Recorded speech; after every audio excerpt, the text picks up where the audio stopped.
அவ்வளோதான் உறவுகளே, ஃபைனலாக நாங்களும் இதை பண்ணிட்டோம். ரொம்ப கஷ்டப்பட்டு எடுத்துட்டோம். நீங்கள் மூஞ்ச பார்த்துக்கோங்க, அப்படி இது பார்த்துக்கோங்க.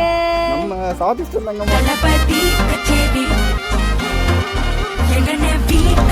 ஏய் சூப்பர். ஐசாங்க கொஞ்சம் பாரு, அண்ணனோட பேரு ஜொலிக்குதுடா ஸ்லோமோ தெரியும். நாங்களே கையை வச்சு காலை பிடிச்சி நல்லா அமுக்கி வச்சு என் தமத்து பண்ண வேலை. எவ்வளோ அழகா பண்ணியிருந்தது. ஆளப்பா தரத்துல தாழாத ஒரு கது மாறானே திருத்திட போறானே.